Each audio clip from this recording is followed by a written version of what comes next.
గత ప్రభుత్వాధినేత తప్పు చేస్తారని తాను ఎక్కడా చెప్పలేదన్నారు పవన్ కళ్యాణ్. టీటీడీ బోర్డుదే తప్పని చెప్పారని గుర్తు చేశారు.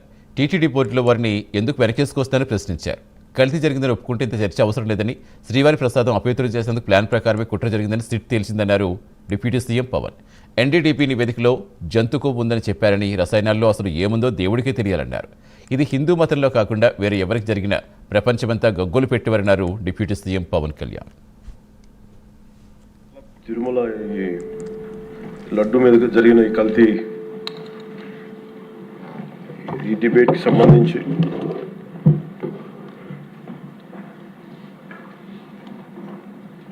$68 లక్షల కిలోల నెయ్యి అని చెప్పే ఒక కల్తీ నెయ్యిని వాడారు. దీని మీద ఫస్ట్ ఇది ఎలా బయటకు వచ్చింది?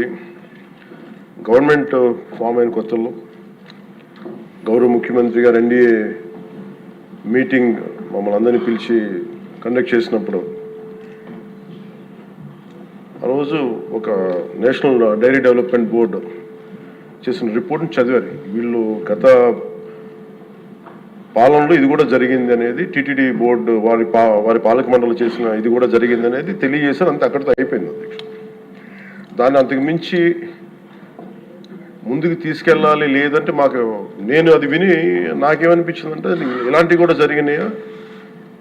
ఎందుకంటే ఆల్రెడీ గతంలో తిరుపతికి తిరుమలకి పైకి అంత వెళ్ళినప్పుడు కొంత స్థానికంగా కొంత ఉన్న చెప్పింది, తిరుమలలో చెప్పింది, ఇవన్నీ కోరిలేట్ చేసుకొని కొంత ఆ ప్రసాదం కూడా క్వాలిటీ లేదని ఎలా చేశారు ఏంటో అనుకున్నాం. కానీ ఒక గబుక్కుని ఒకళ్ళ బ్లేమ్ చేయడం అనేది చాలా ఆలోచించి మాట్లాడతాం. ముఖ్యంగా పబ్లిక్ లైఫ్లో ఉన్నాం కానీ బాధ్యతగా ఉన్నాయి మా పొజిషన్.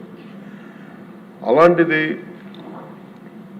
అసలు ఈ నెయ్యిలో కల్తీ జరగలేదు ఇవన్నీ వాళ్ళు మాట్లాడుతుంటే దాని మీద చాలా కంప్లీట్ వివరణ ఇవ్వాల్సిన అవసరం ఉంది అనిపించింది అధ్యక్ష.